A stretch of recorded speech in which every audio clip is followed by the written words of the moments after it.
Hello everyone. आज हम electric flux के बारे में पढ़ेंगे। लास्ट क्लास में हमने इलेक्ट्रिक डाइपोल के बारे में डिस्कस किया था। देखिए, जो इलेक्ट्रिक डाइपोल पे प्रॉब्लम्स बनती है वो बहुत ही स्ट्रेट फॉरवर्ड होती है। आपको सिंपल डेटा दिया होगा, आपको फीड कर करके आंसर निकाल देना है। ठीक है। सो आपको फॉर्मूलाज याद होने चाहिए। इसके अलावा उसके डेरिवेशन इंपॉर्टेंट है। इलेक्ट्रिक डाइपोल के तीनों डेरिवेशन इंपॉर्टेंट है। फॉर एग्जाम्पल, इलेक्ट्रिक डाइपोल के लिए हमने उसके एक्सिस पे फील्ड निकाली थी, उसके इक्वेटोरियल प्लेन में फील्ड निकाली थी, और डाइपोल को जब हमने एक्सटर्नल इलेक्ट्रिक फील्ड में रखा था तो कितना उस पर टॉर्क एक्ट करेगा ये हमने निकाला था। ये तीनों पे ही डायरेक्ट क्वेश्चन तो बनते ही है, साथ ही साथ इन तीनों के डेरिवेशंस भी इंपॉर्टेंट है एग्जाम के पॉइंट ऑफ व्यू से। Okay. Next thing is, now we have to study about electric flux. तो अभी हमें इलेक्ट्रिक फ्लक्स देखना है क्या होगा। ओके। तो लेट्स सी। तो यहाँ पर एक डायग्राम हमने ले रखा है। सिंपली पहले मैं एक बार डेफिनेशन बता देता हूं आपको, इलेक्ट्रिक फ्लक्स की डेफिनेशन क्या होती है, फिर उसके बाद हम उसको एक्सप्लेन करेंगे। ठीक है।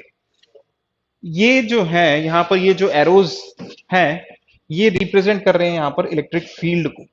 If you are talking about electric flux, हम इलेक्ट्रिक फ्लक्स कैलकुलेट कर रहे हैं, तो ये जो एरोज हैं यहाँ पर, ये इलेक्ट्रिक फील्ड लाइंस को रिप्रेजेंट कर रहे हैं। और ये एक एरिया है, ये ग्रीन कलर का ये जो प्लेन है, ये एक एरिया है। तो हम बोलते हैं कि इलेक्ट्रिक फ्लक्स क्या है। जितनी इलेक्ट्रिक फील्ड लाइंस या electric field lines passing through a given area perpendicularly, that is our electric flux. Okay. तो इसके लिए हमें देखना होगा कि कितनी इलेक्ट्रिक फील्ड जो है किसी सरफेस एरिया के परपेंडिकुलर जा रही है। ठीक है। चलिए इसको थोड़ा सा समझते हैं क्या होता है। तो देखिए, इलेक्ट्रिक फ्लक्स, अगर हम इलेक्ट्रिक फ्लक्स की बात करें तो हमारे पास क्या होगा, एक एरिया होगा। ओके। एंड इस एरिया से पास करने वाली फील्ड लाइंस, ठीक है, परपेंडिकुलरली। तो देखिए, फिलहाल के लिए हम क्या मान लेते हैं कि ये एक रेक्टेंगल है। ठीक है। बीच में से खाली है। या फिर एक काम करते हैं, सर्कुलर ले लेते हैं, that will be easy to understand. Suppose ये कोई ट्यूब है। ठीक है। अब पाइप समझ सकते हैं। अगर यहां से इसका क्रॉस सेक्शनल एरिया ले लिया जाए ए, ये, तो इससे कितना पानी पास करेगा, यहां से कितना पानी निकल रहा है, वो जो होगा वो यहां पे वाटर फ्लक्स कहलाएगा। ठीक है। उसको हम बोल सकते हैं कि वो वाटर फ्लक्स है। मतलब इस क्वांटिटी से एक्चुअली हम रिप्रेजेंट क्या करना चाहते हैं, इस क्वांटिटी से हम ये रिप्रेजेंट करना चाहते हैं कि कितना कोई चीज किसी गिवन एरिया से पास कर रही है। ठीक है। सो ये जो एरिया था, ये जो क्रॉस सेक्शनल एरिया था, ये हमने यहाँ पे एज्यूम किया है। अब सोचिए, अगर मैंने यहां पर एरिया जो है वो कुछ इस तरह से एज्यूम किया होता। ठीक है। ये एरिया जो है, अगर मैं इसको टिल्ट कर दूंगा तो क्या होगा, ये कुछ इस तरह से दिखने लगेगा। अब आप देख सकते हैं कि यहां से जितना पानी पहले पास कर रहा था उतना पास नहीं करेगा, तो यहां पे फ्लक्स क्या हो जाएगा, रिड्यूस हो जाएगा। ठीक है। कहने का मतलब ये है कि जैसे जैसे एरिया को हम टिल्ट करते चले जाएंगे, यहां से जितना पानी इस एरिया से पास कर रहा है वो कम होता चला जाएगा। ठीक है। अगर मैं इसको बिल्कुल ऐसे कर दूं, ये जो एरिया है, ये जो एरिया है हमारा, अगर ये बिल्कुल पैरेलल हो जाए तो यहां से कुछ भी पानी पास नहीं करेगा। ऐसा थोड़ी है कि पानी यहां से आएगा और यहां से निकल करके वापस चला जाएगा, नहीं। तो हम यहाँ पे क्या कहेंगे, ये तो पॉसिबल है नहीं केस हमारे पास, तो यहां पर हम बोलेंगे वाटर फ्लक्स जीरो है। बिल्कुल सिमिलर इसी लाइन ऑफ थॉट पे हम इलेक्ट्रिक फ्लक्स को डिफाइन करते हैं। ठीक है। तो हम क्या करते हैं, यहाँ पर इलेक्ट्रिक फ्लक्स को बिल्कुल सेम मैनर में डिफाइन करते हैं। फॉर एग्जाम्पल, सपोज कीजिए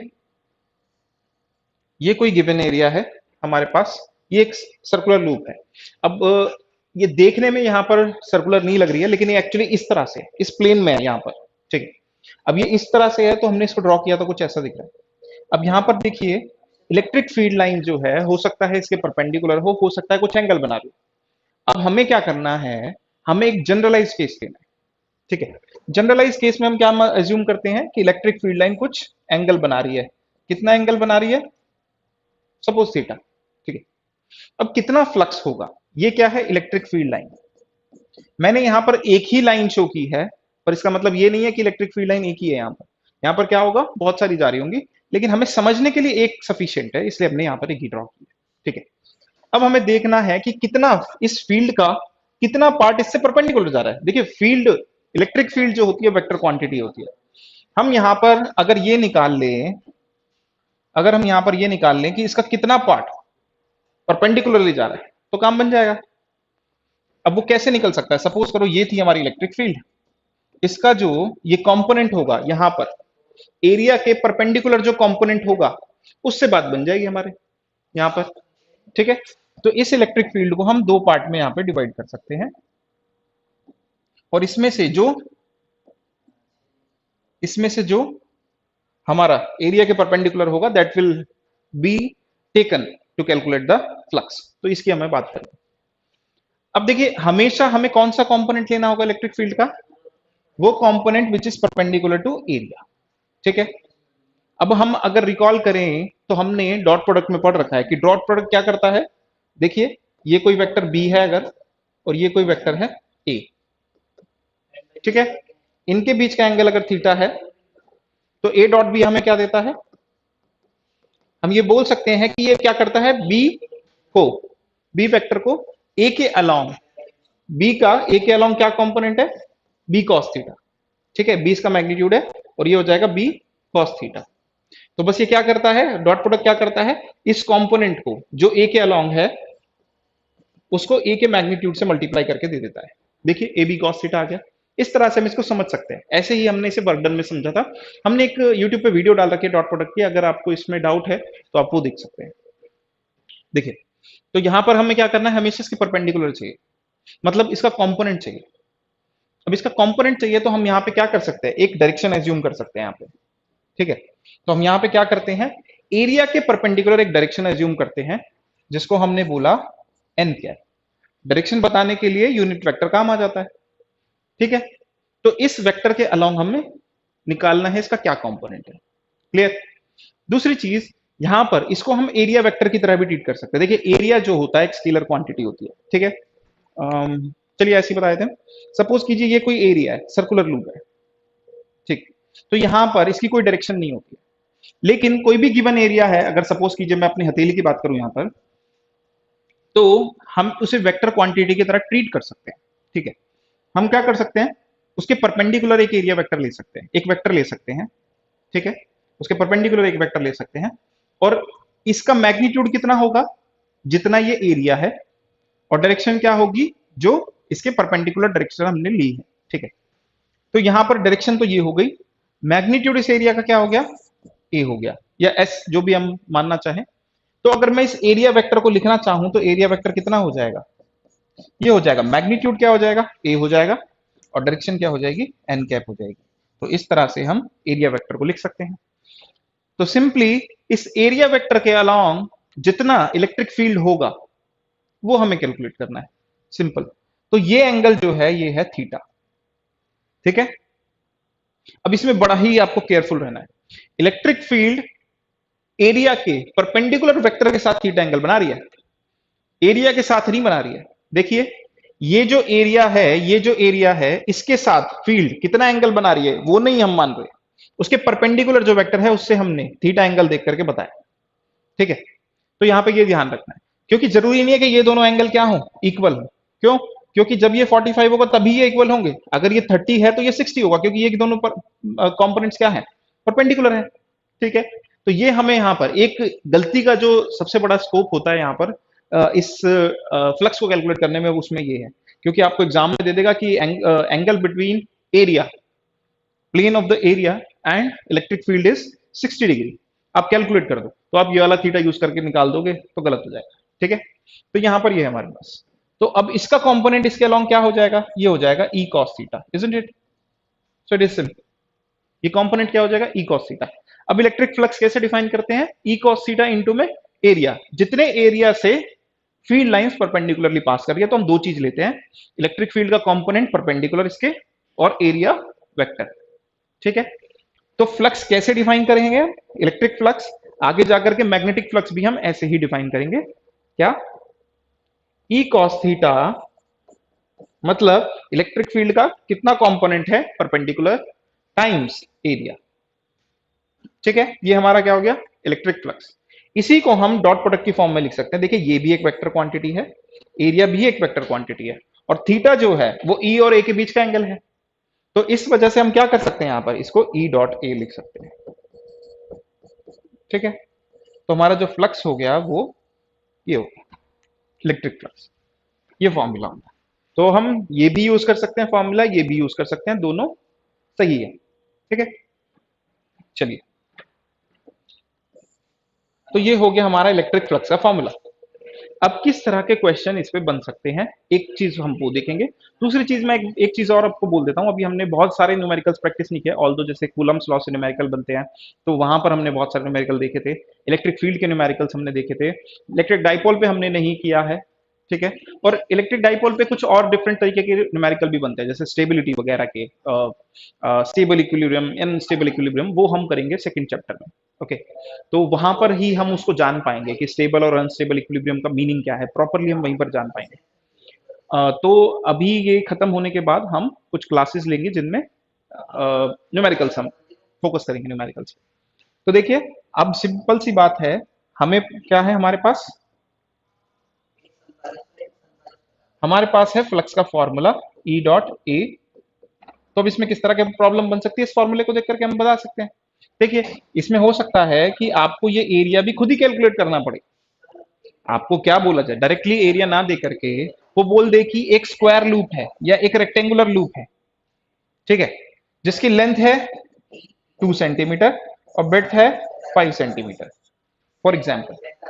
तो आप यहां पर एरिया आपको फाइंड आउट करना पड़ेगा एल इंटू बी करके, और ये कितना हो जाएगा, 10 सेंटीमीटर स्क्वायर हो जाएगा। इसको फिर वापस से हम कन्वर्ट कर लेंगे मीटर क्यूब, मीटर स्क्वायर में, क्योंकि एसआई यूनिट्स में ही हमें आंसर निकालना। नेक्स्ट हमारे पास है इलेक्ट्रिक फील्ड। तो इलेक्ट्रिक फील्ड जो है वो हमें गिवन होगी। अभी देखिए, यहां पर जो अभी तक हम मानते हैं इलेक्ट्रिक फील्ड को यूनिफॉर्म मानते हुए, यूनिफॉर्म मतलब कांस्टेंट, मतलब सेम ही डायरेक्शन में जा रही थी और मैग्नीट्यूड हर जगह सेम, मैग्नीट्यूड चेंज नहीं हो रहा है। ठीक है, इस तरह की फील्ड को हम क्या बोलेंगे, यूनिफॉर्म फील्ड। ठीक है, अच्छा, तो एक चीज तो ये हो सकती है कि एरिया भी कैलकुलेट करा ले आपसे प्रॉब्लम में। दूसरा स्कोप क्या है, यहां पे डॉट प्रोडक्ट, ई और ए वेक्टर के बीच का एंगल है, ई और एरिया के बीच का एंगल नहीं है। तो दूसरा ये चीज आपको दी जा सकती है जो आपको प्रॉब्लम कर सकती है। ठीक है, तो मेनली यहां पर दो चीजें हैं जो आएंगी। अगर क्वेश्चन को और ज्यादा टिपिकल बनाना है, ओके, थोड़ा सा डिफिकल्ट बनाना है, थोड़ा सा चेक करना है कि बच्चे ने एक्चुअल में उसको कॉन्सेप्ट आता है कि नहीं आता, मैथमेटिक्स को उसको यूज करना जानता है कि नहीं जानता, तो उस केस में यहां पर ये आपको नॉन यूनिफॉर्म दे दी जाए। ठीक है, तो ये आपको नॉन यूनिफॉर्म दे दी जाएगी। उस केस में आपको थोड़ा सा केयरफुल रहना है। तो ऐसा एक न्यूमेरिकल भी है हमारी बुक में, और ऐसा क्वेश्चन एग्जाम में आ भी चुका है। लेकिन जो बुक में दिया हुआ है एग्जाम्पल, वो थोड़ा सा उसकी कैलकुलेशन टफ है, कैलकुलेशन थोड़ी सी टफ है, कॉन्सेप्ट बिल्कुल एग्जैक्टली सेम है जो एग्जाम में आया था उससे। लेकिन एग्जाम में जो आया था थोड़ा सा कैलकुलेशन इजी करके दी, मतलब इस तरह से दिया था कि कैलकुलेशन उसकी थोड़ी सी आसान थी। तो हम वो वाला एग्जाम्पल देख लेंगे बाद में। अभी आपको क्या करना है, ये सब ट्राई करना है खुद से। ठीक है, थोड़ा सा दिमाग हमें खुद भी लगाना है। अगर खुद से सब कुछ मिल जाएगा तो हो सकता है कि फिर एग्जाम में आपके पास अच्छी प्रॉब्लम्स नहीं बचेंगी, तो आपको पता नहीं चल पाएगा कि अगर कोई डिफरेंट तरह की प्रॉब्लम आपके पास आ पाएगी तो आप सॉल्व कर पाएंगे कि नहीं कर पाएंगे। लेकिन हाँ, definitely we will solve that one. ठीक है, तो ऐसी प्रॉब्लम हम सॉल्व करने वाले हैं। एक और चीज इसमें चेंज की जा सकती है, टर्म्स। तो यहां पर क्या हो सकता है कि आपको लूप कुछ इस तरह से दी जा सकती है। So it may be having some number of turns. तो अगर आपको फ्लक्स निकालना है तो उन नंबर ऑफ टर्न से मल्टीप्लाई करते हैं। ठीक, तो this is all about electric flux. ठीक है, एक चीज और है जो आपको ध्यान रखनी है यहां पर। ठीक है, ये फ्लक्स का कॉन्सेप्ट खत्म हो गया, लेकिन यहां पर एक एडिशनल चीज है जो मैं आपको बताना चाहता हूं। ठीक है, this is about open surface and closed surface.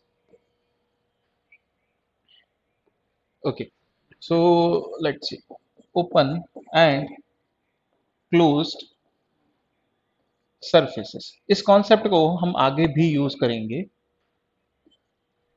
Specially Gauss's law में हम इसको यूज करेंगे। तो पहले तो हमें जानना पड़ेगा कि ओपन और क्लोज सरफेस में डिफरेंस क्या होता है। ठीक है, डिफरेंस हम देखते हैं। तो एक स्फेरिकल बॉल जो होगी वो क्लोज सरफेस होगी। ठीक है, उसको बीच में से काट दे तो जो दो हेमिस्फीयर बन जाएंगे वो ओपन सरफेस हो जाएंगे। मतलब अगर आपने कोई ऐसा एरिया लिया है जिसको आप पूरी तरह से, जो क्लोज हो जाता है, जिसमें कोई भी छोर बचता नहीं है, ठीक है, कि वापस उसमें सरफेस एरिया ऐड करके उसको क्लोज किया जा सके, उसको हम बोलेंगे ओपन सरफेस।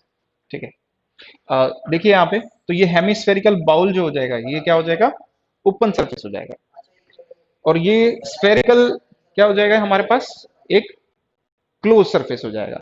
अगर मैं इसकी हथेली की बात करूं तो ये क्या है, ओपन सरफेस है। ठीक है, अगर इसको हम बंद कर लें और कुछ भी ओपनिंग है नहीं यहां पर, तो ये क्या हो जाएगा, क्लोज सरफेस हो जाएगा। ठीक है, तो जैसे एक बक्सा ले ले, मान लीजिए यहां पर हमने क्या ले लिया है, क्यूब ले लिया। ठीक है, अगर ये पूरी तरह से बंद है तो क्लोज सरफेस हो गया। मान लीजिए यहां पर एक लिड था, उसको हमने हटा दिया है, तो ये क्या हो जाएगा, ओपन सरफेस हो जाएगा। ठीक है,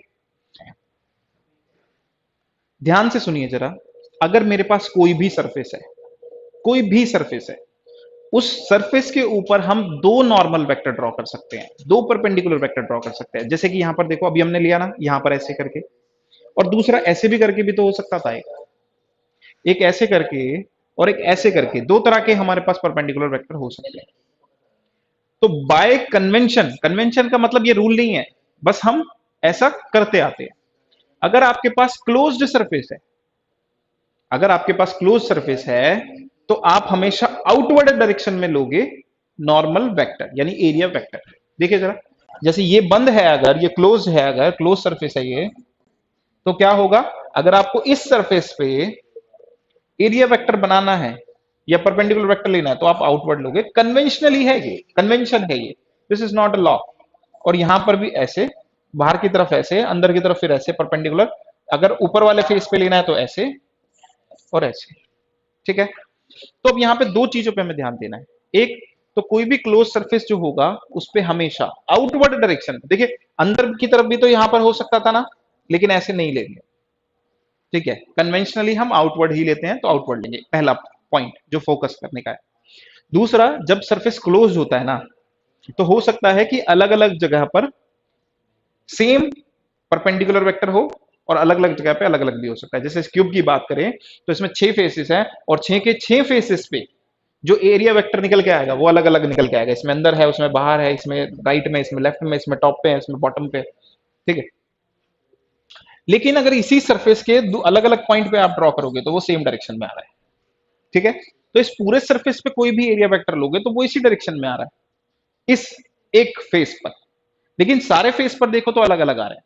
ऐसे ही अगर हम स्फेयर की बात करें और इस पे हमें नॉर्मल वेक्टर ड्रॉ करना है, तो जब आप, ये क्या है, ये स्फीयर है, इसको सर्कल ना समझें। ठीक है, ये स्फीयर है, बॉल इमेजिन करनी है, तो इस पे कैसे करेंगे, अगर इस पॉइंट पे आपको ड्रॉ करना है नॉर्मल वेक्टर या एरिया वेक्टर, तो वो कैसे जाएगा, वो ऐसे जाएगा, इस पॉइंट पर ऐसे जाएगा, इस पॉइंट पर ऐसे जाएगा, इस पॉइंट पर ऐसे जाएगा। कैसे ड्रॉ किया जाता है नॉर्मल, जिस भी पॉइंट पे ड्रॉ करना है उस पर सबसे पहला काम किया जाता है, टेंजेंट ड्रॉ करते हैं, और उस टेंजेंट के नॉर्मल खींचा जाता है।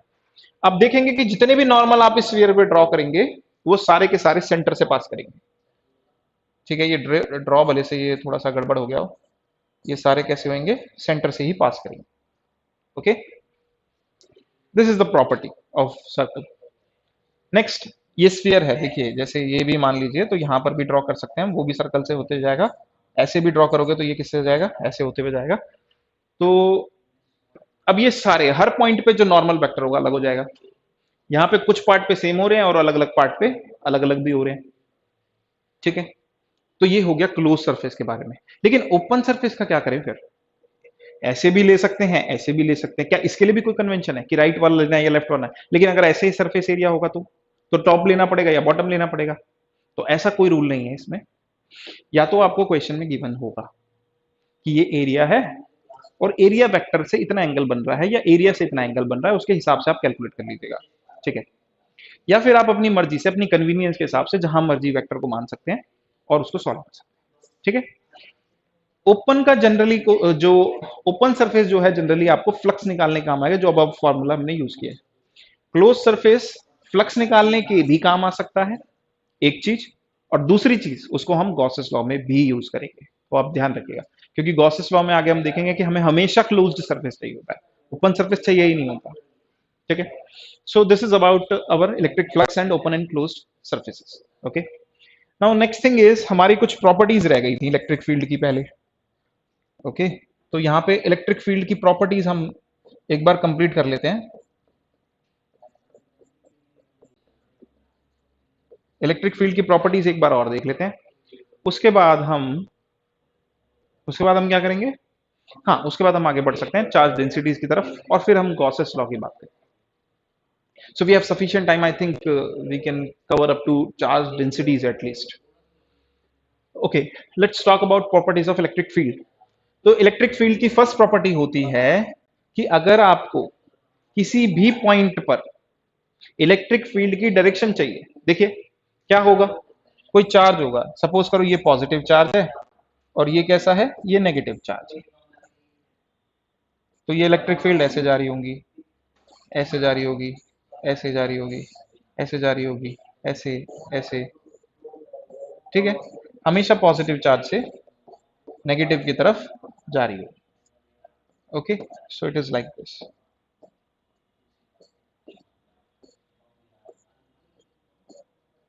ओके, ये पैटर्न भी ड्रॉ करने को आ जाता है, और ये 3D अरेंजमेंट है, ये हमने पहले देख चुके हैं। देखिए यहाँ पे पहला पॉइंट क्या कहता है कि अगर किसी भी पॉइंट पर आपको इलेक्ट्रिक फील्ड की डायरेक्शन चाहिए, या एक यूनिट पॉजिटिव चार्ज किस डायरेक्शन में फोर्स एक्सपीरियंस करेगा ये आपको चाहिए। चलिए सिंपल ही रखते हैं, किसी भी पॉइंट पर आपको इलेक्ट्रिक फील्ड की डायरेक्शन चाहिए, जैसे मान लीजिए इस पॉइंट पर चाहिए, ये पॉइंट पी है, तो आप क्या करेंगे, सिंपली यहाँ पे एक टेंजेंट ड्रॉ कर देंगे। इस टेंजेंट से ही हमें डायरेक्शन मिल जाएगी इलेक्ट्रिक फील्ड की।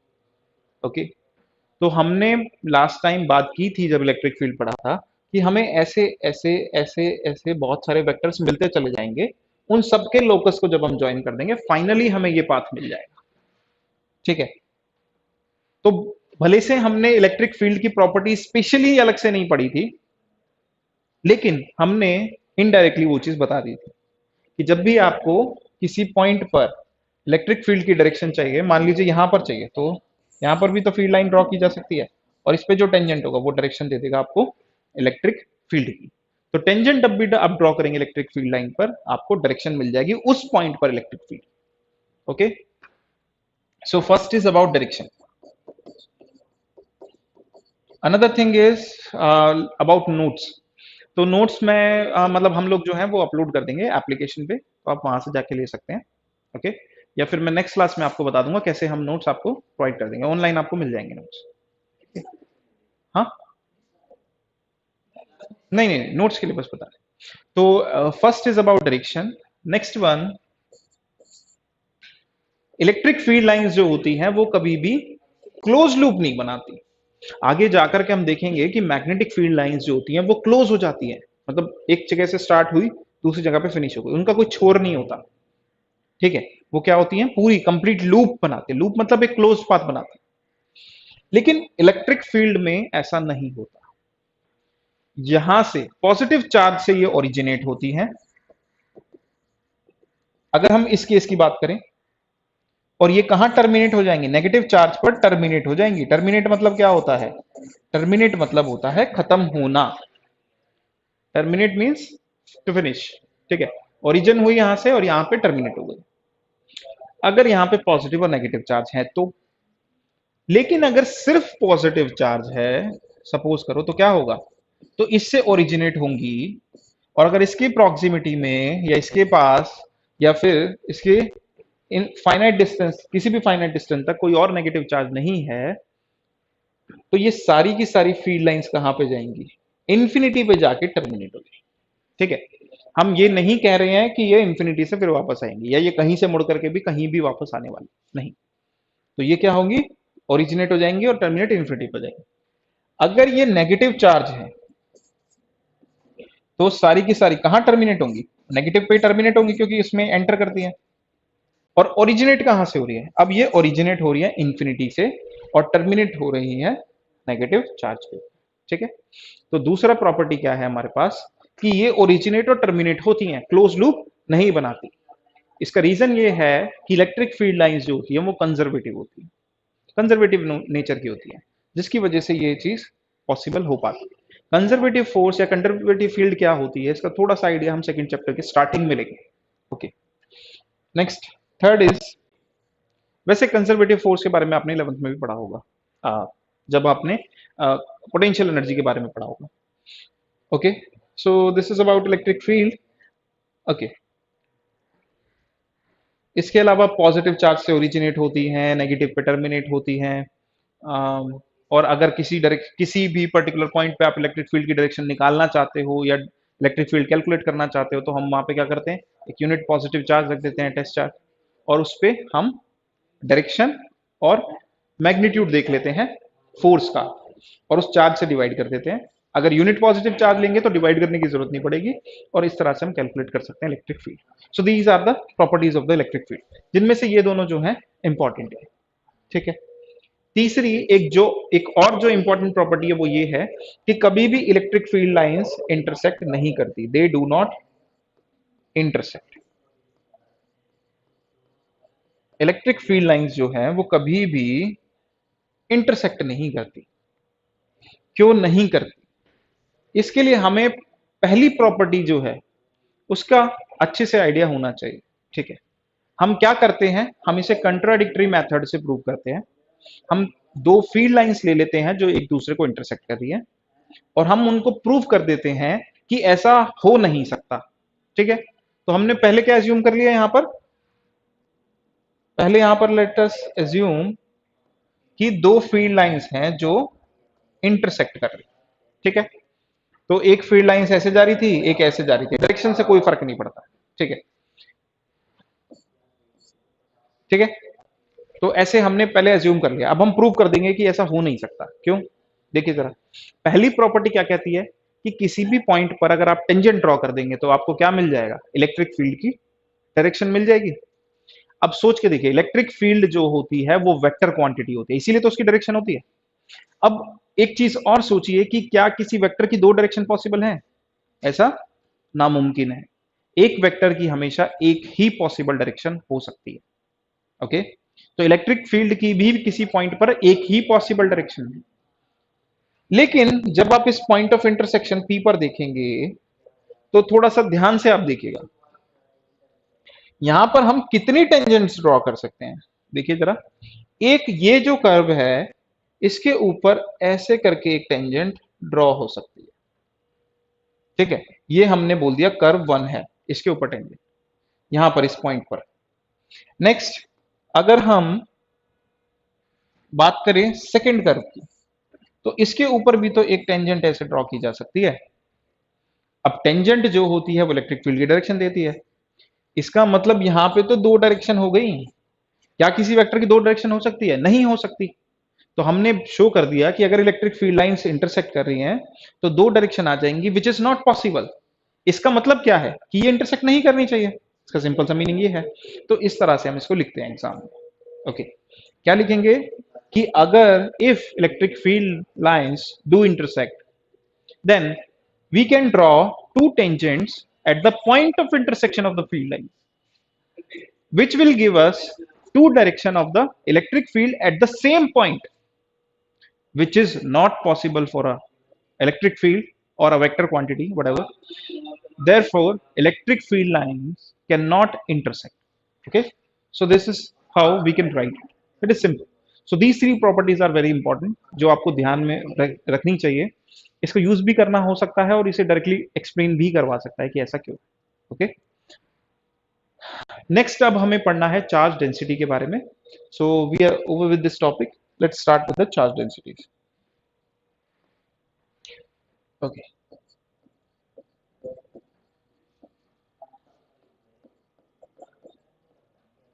तो हमने तीन तरह के चार्ज डिस्ट्रीब्यूशन की बात की थी।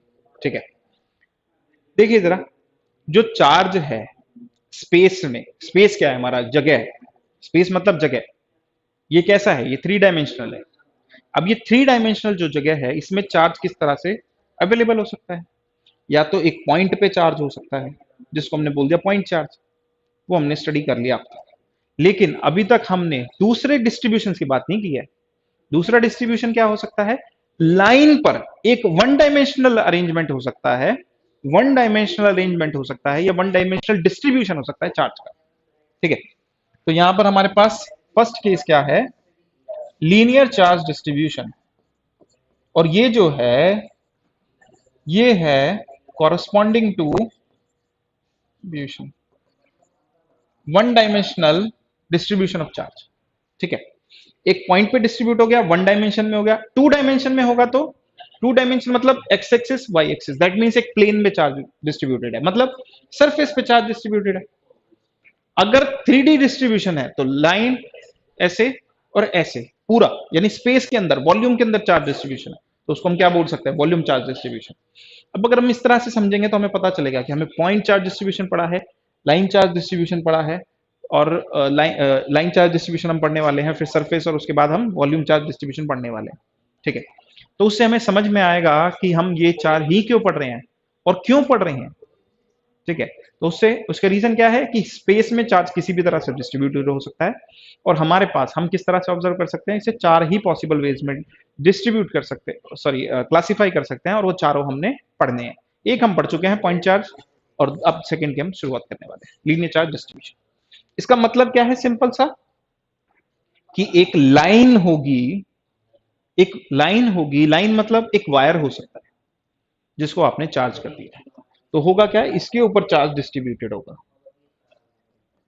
सपोज कीजिए पॉजिटिवली चार्ज है, जनरली हमें स्टडी के लिए कन्वेंशनली हम पॉजिटिव चार्ज ले लेते हैं, डजंट मैटर एक्चुअली, आप इसको नेगेटिव भी ले सकते हो, डजंट मैटर। अच्छा, अब ये जो डिस्ट्रीब्यूशंस हैं ये सारे के सारे, पहले ही क्लियर कर देता हूं, ये यूनिफॉर्म है, यूनिफॉर्म डिस्ट्रीब्यूशन के लिए, यूनिफॉर्म डिस्ट्रीब्यूशन ऑफ चार्ज के लिए है। मतलब जितना चार्ज यहां पर इस लेंथ में होगा, उतना ही सेम लेंथ में अगर हम ढूंढेंगे तो सेम ही चार्ज मिलेगा, मतलब यूनिफॉर्म है, कि अगर मैं 1 मीटर लेंथ में या 1 सेंटीमीटर लेंथ में ढूंढता चला जाऊंगा तो उतना ही चार्ज मिलेगा हर जगह पे, यूनिफॉर्मली चार्ज, इक्वल चार्ज है हर जगह। ओके, यूनिफॉर्म एक ही फॉर्म का चार्ज है, मतलब एक ही जैसा चार्ज है हर जगह। Clear? Okay, so this type of distribution is called linear charge distribution. Now the next thing is कितना चार्ज है टोटल। तो अगर हम बात करते हैं एक पॉइंट चार्ज की, तो हम उसका टोटल चार्ज स्पेसिफाई करते हैं, लेकिन जब हम इस तरह के डिस्ट्रीब्यूशन की बात करते हैं तो हम एक लीनियर चार्ज डेंसिटी डिफाइन करते हैं, मतलब हम यूनिट लेंथ पे चार्ज कितना होगा वो डिफाइन करते हैं। मतलब सिंपल फंडा क्या है कि यूनिट लेंथ ले लो और इस पे कितना चार्ज है वो निकाल लो, कितना चार्ज है कैलकुलेट कर लिया। अब इसको क्यू से नहीं डिनोट करना है, इसको लैम्डा से डिनोट कर दिया बस। लेकिन लैम्डा से डिनोट करने से का मतलब ये थोड़ी कि चार्ज नहीं हो सकता, लैम्डा से भी कर सकते हैं चार्ज को, हमने क्यू से करना चाहा, स्टैंडर्ड नोटेशन रखना चाहा, रख लिया, लेकिन यहां पे हम लैम्डा से रख रहे हैं। लैम्डा क्या है, लैम्डा टोटल चार्ज नहीं है, वो यूनिट लेंथ का चार्ज है। ये क्या है, यूनिट लेंथ। यूनिट लेंथ क्या भला होती है, यूनिट लेंथ मतलब वन लेंथ। अब वन लेंथ कितनी होगी, वन लेंथ मतलब कितनी भी हो सकती है, कितनी भी का मतलब 1 सेंटीमीटर, 1 मीटर, 1 डेसीमीटर, जो भी आप सिस्टम यूज कर रहे हो उसके अकॉर्डिंगली आप कैलकुलेट कर सकते हो। अगर हम एसआई यूनिट में कैलकुलेट कर रहे हैं तो 1 मीटर लेंथ, तो उसका चार्ज कितना हो गया, लैम्डा। अब सपोज करो मुझे इसकी लेंथ है एल, इस वायर की लेंथ है एल, और मुझे कैलकुलेट करना है इसके ऊपर टोटल चार्ज। तो देखिए यूनिट लेंथ पे अगर लैम्डा चार्ज है तो एल लेंथ पर कितना चार्ज होगा, lambda times L. Okay, so this is the total charge, this is our total charge. तो हम बोल सकते हैं कि लैम्डा क्या हो गया, क्यू अपॉन एल हो गया। तो इसको हम ऐसे भी कैलकुलेट कर सकते हैं, क्या, कितना चार्ज है उसको लेंथ से डिवाइड कर दोगे तो आपको क्या मिल जाएगा, यूनिट लेंथ पे कितना चार्ज है। देखिए ये फॉर्मूला तो हमें याद रखना ही है और सिंपल है, इसमें तो कोई बड़ी बात है नहीं, लेकिन इसको दिमाग में रखने का तरीका ये बेस्ट तरीका है कि ये क्या है, यूनिट लेंथ का चार्ज है। ठीक है, यूनिट लेंथ का चार्ज है। आगे जैसे जैसे हम बढ़ेंगे मैं आपको बता दूंगा, रियलाइज करा दूंगा that it is better to understand it like this. ठीक है, इसी तरह से इसको दिमाग में रखना हमें चाहिए, क्योंकि फॉर्मूला तो दैट इज फाइन, बस चार्ज को हमेशा टोटल चार्ज को एल से डिवाइड करना है। So this is called linear charge density, linear charge density. और ये हम कब कैलकुलेट करेंगे, जब हमारे पास लीनियर चार्ज डिस्ट्रीब्यूशन होगा या 1D डिस्ट्रीब्यूशन होगा चार्ज का, ये पैरामीटर यूज किया जाएगा। देखिए आगे हम देखेंगे कि एक इनफाइनाइट वायर ले लिया चार्ज, अब उसकी लेंथ फिक्स थोड़ी है, जितनी लेंथ का निकालना चाहो उतनी लेंथ का निकालोगे ना। तो उस केस में ये कॉन्सेप्ट बड़ा काम आने वाला है, ठीक है। और भी बहुत सारे ऐसे केसेस होते हैं, ठीक है। So this is about linear charge density. Next is our surface charge density और surface charge distribution. Next is surface charge distribution. Charge distribution, okay. Surface charge distribution मतलब 2D डिस्ट्रीब्यूशन ऑफ चार्ज। इसका मतलब क्या है कि आपके पास कोई surface होगा, ठीक है, एक स्फेयर हो सकता है, ये हो सकता है, कोई इरेगुलर सरफेस हो सकता है, उस पे अगर यूनिफॉर्मली चार्ज डिस्ट्रीब्यूटेड है लाइक दिस, ओके, तो यहां पर हम इसको बोलेंगे सरफेस चार्ज डिस्ट्रीब्यूशन। अब होता क्या है इस केस में, हम यूनिट एरिया पे कितना चार्ज है, यूनिट एरिया पे, क्योंकि अब हमारे जो है प्लेन के ऊपर डिस्ट्रीब्यूटेड है, तो अब प्लेन के लिए एरिया होता है पैरामीटर, लाइन के लिए लेंथ होती है। तो यहां पर क्या होगा, इस एरिया पर कितना चार्ज डिस्ट्रीब्यूटेड है, ठीक है, ये हमने लिख लिया यहां पे। ये हमें निकालना है यूनिट एरिया पे कितना चार्ज है, sorry this is unit area पे कितना चार्ज है, वो क्या हो जाएगा हमारा सरफेस चार्ज डेंसिटी, ओके। तो हमारे पास यूनिट, उसको हम कैसे डिनोट कर सकते हैं, उसको हम सिग्मा से डिनोट करते हैं। सिग्मा क्या बता रहा है, ये फिर से चार्ज को रिप्रेजेंट कर रहा है, लेकिन अब ये सरफेस पे कर रहा है, unit surface 1 metre square 1 centimetre square etcetera, okay. तो ये क्या होगा, इतना। अब इसका टोटल सरफेस एरिया अगर एस है, तो इसके ऊपर टोटल चार्ज कितना होगा, सिग्मा क्या है यहाँ पे, यूनिट सरफेस का चार्ज। तो एस सरफेस पे कितना चार्ज, सिग्मा इंटू एस, इसको हम क्या लिख सकते हैं, क्यू, ओके। तो सिग्मा कितना हो जाएगा यहाँ पे, क्यू अपॉन एस हो जाएगा, और this is called surface charge density. बिल्कुल सेम उसी तरह से हमने कॉन्सेप्ट को हम बिल्ड करते चले जा रहे हैं, हमारा बिल्कुल सेम फ्लो है, और क्या क्या डिस्ट्रीब्यूशन होने चाहिए वो भी हम समझ चुके हैं अब। तो ये it should be easy to understand now और एक्सेप्ट। तो यहां पर ये क्या है, surface charge density, it is given by total charge divided by the total surface area we have, okay. So it is like this. और अगर हम बात करें, याद कैसे रखना है, यूनिट सरफेस एरिया पे कितना चार्ज है, that is our sigma, okay.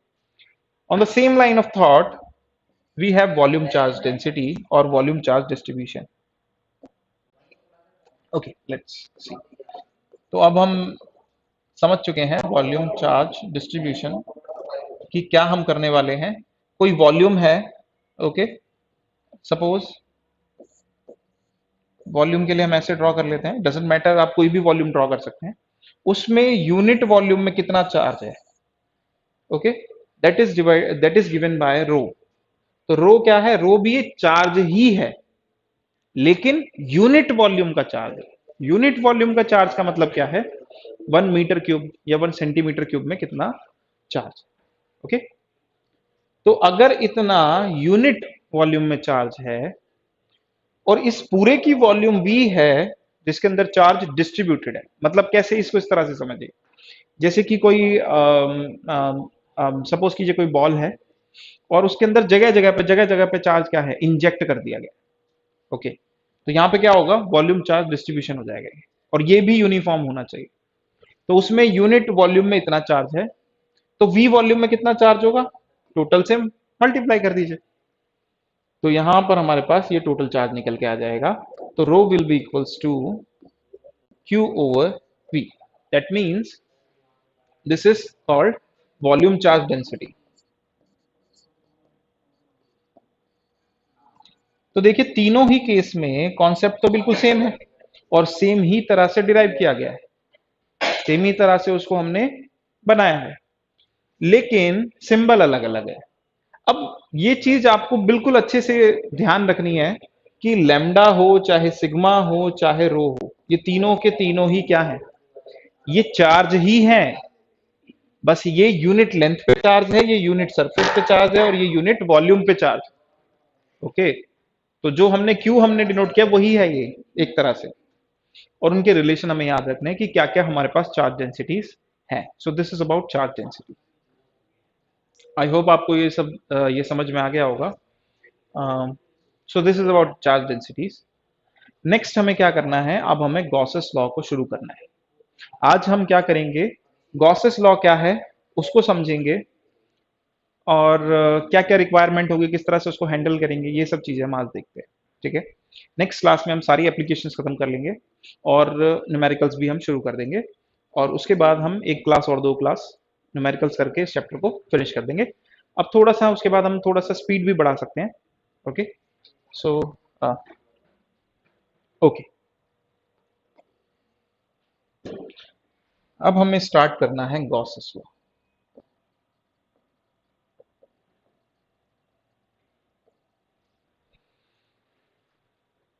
Gauss's law क्या बताता है, गॉसेस लॉ इलेक्ट्रिक फ्लक्स बताता है। ठीक है, गॉसेस लॉ क्या बताता है, इलेक्ट्रिक फ्लक्स बताता है किसी चार्ज डिस्ट्रीब्यूशन की वजह से। ठीक है, इसको इस तरह से समझिए कि स्पेस में कोई भी आपने लोकेशन ले ली, उसमें कुछ वॉल्यूम में कुछ चार्ज भरा हुआ है सपोज कीजिए, तो उस सारे चार्ज की वजह से जगह जगह पे जो चार्ज भरा हुआ है उसकी वजह से इस सरफेस से कितनी इलेक्ट्रिक फील्ड लाइंस पास कर रही होंगी या कितना फ्लक्स लिंक्ड होगा, ये हम बताते हैं गॉसेस लॉ की मदद से। Okay, so this is what we tell with the help of Gauss's law. अब कैसे बताते हैं, आपके पास क्या होगा, कोई भी चार्ज डिस्ट्रीब्यूशन होगा, वो लीनियर हो सकता है, सरफेस हो सकता है, वॉल्यूम हो सकता है, doesn't matter at all. Okay, तो यहां पर हम क्या करते हैं, कुछ चार्जेस ले लेते हैं, ये पॉइंट चार्ज सपोज करिए, कुछ लाइन चार्ज, ओके, कुछ और चार्ज, ये हम इसको क्यू बोल देते हैं। ठीक है, अब हमें बताना है इस इन तीनों चार्ज की वजह से एक क्लोज्ड सरफेस हमने अगर ले लिया तो उससे कितना फ्लक्स लिंक करेगा। ठीक है, तो गिवन चार्ज से की वजह से कितना फ्लक्स निकलेगा वो हमें बताना है। तो उसके लिए हम क्या करते हैं, उसके लिए हमें क्या करना है कि हम इन तीनों को टोटल निकाल लेते हैं, इन तीनों का टोटल निकाल लेते हैं। टोटल कैसे निकालेंगे, हमने प्रॉपर्टीज ऑफ चार्ज में पढ़ी थी एडिटिविटी ऑफ चार्ज, हमने बोला था चार्ज कैसे ऐड होता है, अलजेब्राइकली। तो ये दोनों पॉजिटिव चार्ज हैं तो डायरेक्टली ऐड हो जाएंगे, ये नेगेटिव चार्ज है तो माइनस साइन के साथ आ जाएगा। ठीक है, क्यू जो लिया है हमने यहाँ पे टोटल चार्ज लिया, लैम्डा नहीं लिया हमने यहाँ पे, हमने यहाँ पे डायरेक्ट टोटल चार्ज ले लिया। तो गॉसेस लॉ क्या बोलता है कि आप ये टोटल चार्ज ले लो, इसको क्या बोला गया, चार्ज एनक्लोज्ड। ये क्या हो गया, एनक्लोज्ड चार्ज। इस क्लोज्ड सरफेस के अंदर कितना चार्ज एनक्लोज्ड है वो हमने निकाल लिया। अब देखिए, अगर ये चार्ज जो है वैक्यूम में रखा हुआ है, जो कि अभी तो हम वैक्यूम की ही स्टडी कर रहे हैं, हमने पहले भी बोला था ये बात कि कोई और मीडियम जो होगा वो हम सेकंड चैप्टर में लेंगे, क्योंकि वहीं पर ही हम डाइलेक्ट्रिक्स के बारे में पढ़ते हैं। तो अभी हम क्या कर रहे हैं, इसको वैक्यूम ही मान रहे हैं, फ्री स्पेस में रखा हुआ है, और इसको डिवाइड कर दो आप एप्सिलॉन नॉट से। सो एप्सिलॉन नॉट की वैल्यू भी हम जानते हैं 8.85 into 10 to power minus how much 12 I guess. So वो भी हम जानते हैं यहाँ पर, तो वो वैल्यू हम यहाँ पर पुट कर सकते हैं। ठीक है, और ऐसा करने के बाद आपको इस सरफेस से लिंक्ड फ्लक्स जो है वो मिल जाएगा। ठीक है, यही किसके बराबर होगा, आपका इलेक्ट्रिक फ्लक्स के बराबर हो जाएगा। तो बहुत ही सिंपल है ये, तो आपको क्या करना आना चाहिए, नेट चार्ज निकालना आना चाहिए। तो नेट चार्ज तो हमें निकालना आता है, उसमें तो कुछ भी नहीं करना है हमें, बस जमा घटाई तो करना है।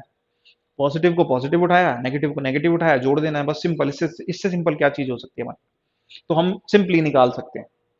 दूसरी चीज, उसको एप्सिलॉन नॉट से डिवाइड कर दीजिए, अगर वैक्यूम में रखा है तो, किसी और मीडियम में होगा तो ठीक है, उसका डाइलेक्ट्रिक कांस्टेंट भी ले लेंगे हम यहाँ पे, बट एनीवेज अभी फिलहाल की अगर हम बात करें तो ये निकाल लेंगे। तो Q enclosed bye epsilon not क्या हो जाएगा, total flux, electric flux link with the surface enclosing this charge, ये हमें बता देगा। अब इसके बाहर कितने चार्ज हैं, हो सकता है यहां भी कोई चार्ज हो माइनस क्यू, इसको आपको नहीं टच करना है। ठीक है, बाहर कितना भी चार्ज हो इसको आपको टच नहीं करना है। बाहर के चार्ज को टच क्यों नहीं करना है, सपोज कीजिए ये माइनस क्यू चार्ज, तो होगा क्या, इसकी फील्ड लाइंस कुछ ऐसे जा रही होगी, ऐसे जा रही होगी, यहां से देखिए ये फ्लक्स एंटर कर रहा है और ये फ्लक्स यहां से क्या कर रहा है, लीव कर रहा है। ठीक है, तो एंटरिंग फ्लक्स और लीविंग फ्लक्स सेम थोड़ी है, जितना एंटर किया तो उतना लीव कर गया।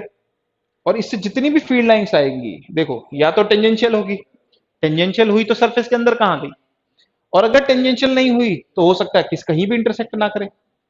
और तीसरा केस क्या हो सकता है, या तो ऐसे जाएगी, और ऐसे जाएगी तो जितना एंटर करेगी उतना लीव करेगी, और ऐसा ही हर किसी चार्ज के लिए, आउटसाइड चार्ज के लिए होगा। लेकिन जब आप इनकी बात करेंगे ना, अंदर जो चार्ज है इसमें ऐसा नहीं है, इसमें ऐसा नहीं है। ओके, तो यहां पर हमारे पास क्या होगा, जैसे पॉजिटिव चार्ज किसी एक पर्टिकुलर चार्ज की अगर हम बात करें तो उससे क्या होगा, बाहर ही जाएगा। ठीक है, अगर मान लीजिए यहां से एक फील्ड लाइन से जा भी रही है, तो देखिए ये गई यहां से बाहर और यहां से एंटर कर गई। ठीक है, तो उसका उतना फ्लक्स कम हो गया ना, यहां पर भी अंदर भी कम हो गया ना। ठीक है, तो वो हमने बोला ना कम हुआ है। यहाँ पे माइनस का साइन लगाने से क्या मतलब हुआ, माइनस का साइन लगाने से क्या मतलब हुआ, नेट चार्ज की वजह से निकाल रहे हो ना। तो यहाँ पे जितना फ्लक्स कम होगा वो भी निकाला जा रहा है, कैसे, इसको एल्जेब्राइक सम। ठीक है, I think this is clear. Okay, ये सिंपल है। तो हम क्या करते हैं हमेशा, क्या हमें ऐसे ही दिया होगा, क्या हमें ऐसे ही गॉसेस लॉ लगा करके सिर्फ टोटल चार्ज कैलकुलेट करके एप्सिलॉन नॉट से डिवाइड करके फ्लक्स निकाल देना होगा, तो ऐसा नहीं है। रेयर ही ऐसा होगा कि आपको ऐसा दिया जाए सिनेरियो, आप टोटल चार्ज ऐड करके एप्सिलॉन नॉट से डिवाइड करके टोटल फ्लक्स बता दो। गॉसेस लॉ की जो एप्लीकेशन है, उसका जो सबसे बड़ा यूसेज है और उसकी जो सबसे बड़ी एडवांटेज है, वो हमें मदद करता है इलेक्ट्रिक फील्ड निकालने में। ओके, किसी भी पॉइंट पर इलेक्ट्रिक फील्ड निकालने के काम आता है। ठीक है, कैसे निकालने के काम आता है हम एक बार उसको देख लेते हैं। नेक्स्ट क्लास में हम गॉसेस लॉ को प्रूव करेंगे और उसकी एप्लीकेशन भी देख लेंगे। देखिए सर, क्या करने वाले थे हम, sorry I forgot what you are going to do. Gauss's law की, हाँ सॉरी, हम बात कर रहे थे इलेक्ट्रिक फील्ड की, कि हमें इलेक्ट्रिक फील्ड निकालनी होती है किसी पॉइंट पर। देखिए, अभी तक हम जानते हैं कि हमने पॉइंट चार्ज लिया और उससे आर दूरी पर इलेक्ट्रिक फील्ड अगर निकालनी है तो वो क्या होगी, k q by r square. Direction वगैरह भी हम निकाल सकते हैं, तो पॉइंट चार्ज की वजह से तो हम निकाल सकते हैं। लेकिन अभी हमने देखा तीन चार्ज डिस्ट्रीब्यूशन और दे रखे हैं हमें, तीन तरह के चार्ज डिस्ट्रीब्यूशन और दे रखे हैं हमें, और अब हमें किसी पॉइंट पर इलेक्ट्रिक फील्ड निकालनी होगी, तो वहां पर गॉसेस लॉ हमारी मदद करता है। और it is very much advantageous, बहुत ही सिंपल कर देता है ये प्रॉब्लम को। होता क्या है, हमें बच्चों को स्पेशली क्या लगता है, बच्चे जब नया नया टॉपिक ये देखते हैं कि गॉसेस लॉ की वजह से टफ हो गया, इलेक्ट्रिक फील्ड निकालना कितना मुश्किल है। लेकिन आप सोच भी नहीं सकते अगर गॉसेस लॉ यूज नहीं करेंगे तो कितना टफ पड़ जाएगा। तो किसी किसी केस में आसान हो सकता है, लेकिन बिना गॉसेस लॉ के बहुत मुश्किल है निकालना इलेक्ट्रिक फील्ड।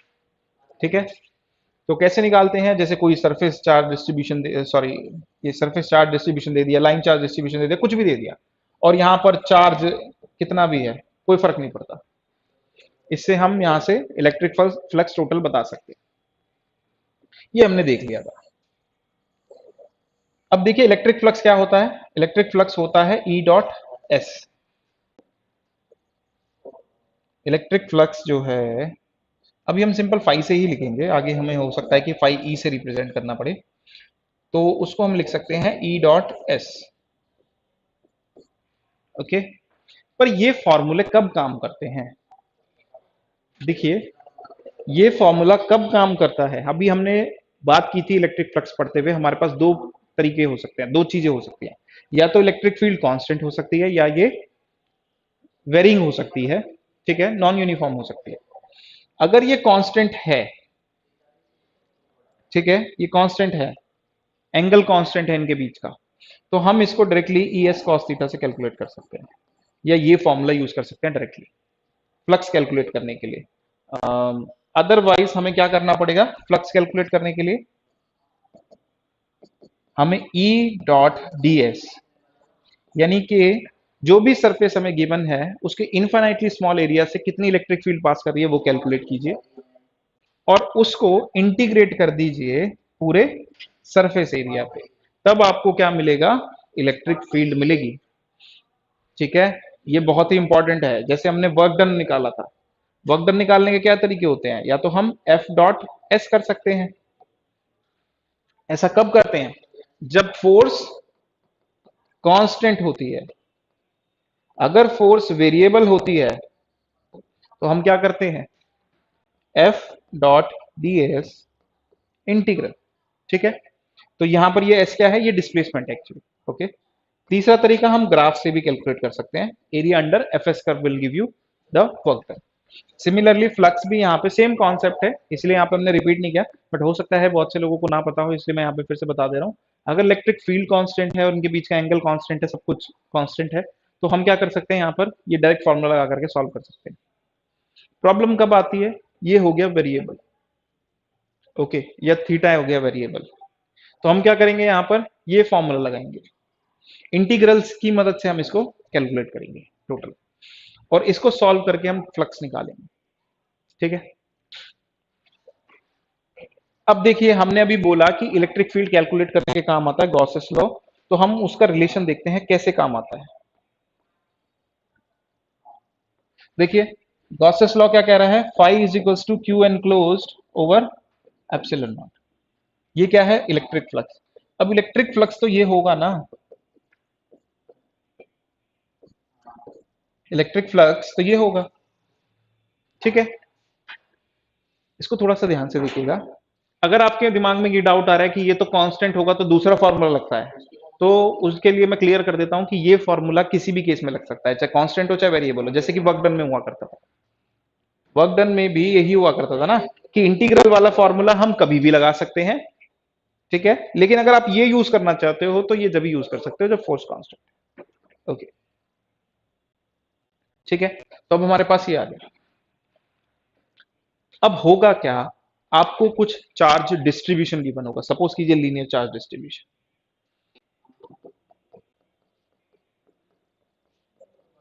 ये एप्लीकेशन की भी हम बात कर रहे हैं यहाँ पे, तो आपको क्या करना पड़ेगा, अब यहाँ पे इससे इस लाइन की वजह से, इस लीनियर चार्ज की वजह से किसी पॉइंट पी पर आपको क्या करना है, इलेक्ट्रिक फील्ड फाइंड आउट करना है। अब इसको फाइंड आउट करने के लिए आपको गॉसेस लॉ लगाना है, लेकिन गॉसेस लॉ लगाने के लिए तो यहाँ पर क्या चाहिए, एक क्लोज्ड सरफेस चाहिए, इजंट इट। तो यहाँ पर हमें क्या चाहिए, एक क्लोज्ड सरफेस चाहिए, इलेक्ट्रिक फील्ड अगर हम बताना चाहते हैं तो। ठीक है, गॉसेस लॉ लगाने के लिए तो हम क्या करते हैं, अब हमेशा तो दिया नहीं होगा ना क्लोज सरफेस, हम क्या करते हैं, हम सिंपल सा, हमें मतलब ही नहीं है कि गिवन है कि नहीं गिवन है, हम यहाँ पर क्या करते हैं, एक क्लोज सरफेस मान लेते हैं। किस शेप या साइज का होगा वो हमें डिसाइड करना पड़ता है, लेकिन क्लोज्ड सरफेस हम अपनी मान लेते हैं। अभी मैं यहाँ पर ऐसे करके शो कर दे रहा हूँ, just for the ease of drawing. Okay, तो यहाँ पर हम क्या कर रहे हैं, इस तरह से बोल देते हैं, आगे हम देखेंगे कि हम सिलेंड्रिकल मानते हैं इसको, क्यों मानते हैं वो सब हम देखेंगे। तो यहां पर कोई पॉइंट पी है, इस पर आप फील्ड निकालना चाहते थे, तो आपने क्या करा, एक गॉसियन सरफेस ले लिया, इसके अंदर कितना चार्ज एनक्लोज्ड है, ये वो चार्ज हो गया, ये वैक्यूम में रखा है, ये एप्सिलॉन नॉट हो गया। इस गॉसियन सरफेस के ऊपर इन्फिनाइटली स्मॉल एरिया डीएस ले लीजिए। ठीक है, एरिया वेक्टर अगर ले रहे हैं तो यहाँ पे सिर्फ डीएस, क्योंकि एरिया लिख रहे हैं अभी हम। ठीक है, डीएस हो गया और ये उसका एरिया वेक्टर हो गया। ठीक है, और इस पे से कितनी फील्ड पास कर रही है, कितनी फील्ड पास कर रही है वो हम कैलकुलेट कर लें, और ई डॉट डीएस यहां से जो निकल के आएगा उसको पूरे सरफेस के लिए इंटीग्रेट कर दे, पूरे क्लोज्ड सरफेस के लिए इंटीग्रेट कर दे, तो हमें क्या मिल जाएगा, टोटल फ्लक्स निकल के आ जाएगा इस सरफेस से। ओके, तो हम करते क्या हैं, हम इस साइड को, लेफ्ट हैंड साइड को इसके साइड इक्वल रखते हैं, ये अपॉन में ये निकालना इजी होता है इन जनरल, और ये इंटीग्रल हमें परफॉर्म करना होता है। ये इंटीग्रल परफॉर्म करना तब आपके लिए इजी होगा जब इन दोनों के बीच का एंगल हो जाएगा कांस्टेंट। ओके, तो उसी कॉन्सेप्ट की मदद से हम क्या करते हैं, यहाँ पे शेप चूज करते हैं, क्लोज सरफेस की चीज शेप क्या होनी चाहिए, क्योंकि शेप या साइज पे डिपेंड नहीं करता है, कितना चार्ज एनक्लोज हो रहा है उस पर डिपेंड करता है इलेक्ट्रिक फ्लक्स। ओके, तो this is it. Next thing, हमें हमेशा क्लोज्ड सरफेस लेना पड़ेगा इसकी सराउंडिंग में, इसीलिए यहां पर हम इंटीग्रल पर ऐसे करके एक सिंबल लगा देते हैं, एक सर्कल लगा देते हैं, ये क्या बताता है कि हम क्लोज्ड सरफेस इंटीग्रल परफॉर्म करने वाले हैं। ठीक है, यूज क्या करते हैं हम, ये यूज करते हैं expression q by epsilon naught, इसको हम यूज करते हैं to find out the electric field at a point. और ऐसी तीन एप्लीकेशन हमें देखनी है, ठीक है, तीन एप्लीकेशन हमें देखनी है, वो हम नेक्स्ट क्लास में देखेंगे। अगर आपके पास कोई डाउट हो तो आप मेरे को सेंड कर सकते हैं, एप्लीकेशन पे लिख करके भेज सकते हैं, we will solve that problem also. Okay, thank you.